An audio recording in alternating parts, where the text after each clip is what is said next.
कुछ नेता सत्ता के इतने भूखे होते हैं कि वो किसी भी हद तक जा सकते हैं अपनी कुर्सी बचाने के लिए। इतिहास में इसके ढेर सारे उदाहरण मौजूद हैं दोस्तों। साल 1933 में जर्मन पार्लियामेंट पर आग लग गई थी।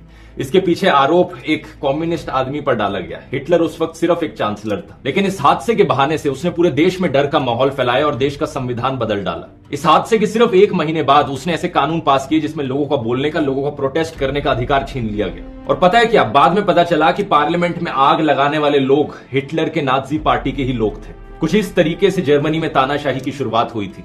ऐसे इंसिडेंट्स को फॉल्स फ्लैग ऑपरेशंस का नाम दिया जाता है और पुतिन ने भी यही किया था। साल 1999 में रशिया में भयानक बॉम्ब ब्लास्ट हुए थे लोगों के घरों में, जहां पर 300 से ज्यादा लोग मारे गए थे। पुतिन उस वक्त नया नया प्राइम मिनिस्टर बना था रशिया का, और इस हादसे का आरोप उसने सेपरेटिस्ट लोगों पर डाला।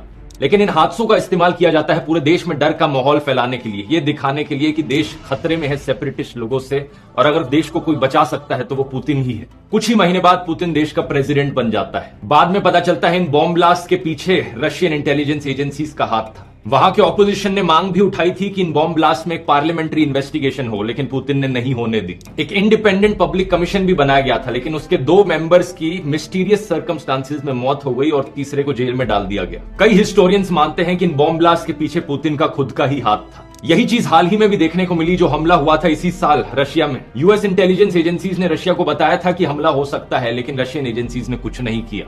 वैसे पुलवामा हमले के बारे में भी हमारे पास इंटेलिजेंस इनपुट मौजूद थी, लेकिन फिर भी सीआरपीएफ के जवानों को एयरलिफ्ट नहीं किया गया। याद है ना सत्यपाल मलिक ने क्या कहा था इसके बारे में? और आज तक ये नहीं पता चल पाया कि वो आरडीएक्स आया कहां से था। आज इलेक्शन का समय चल रहा है दोस्तों, तो मैंने सोचा ये चीजें आपको बता दूं। डर दिखाकर कोई आपके दिमाग की पॉकेट ना मार ले, डर फैलाकर कोई आपका वोट ना छीन ले जाए। सावधान रहिए और इस वीडियो को शेयर कीजिए ताकि सभी देशवासियों को जागरूक किया जा सके।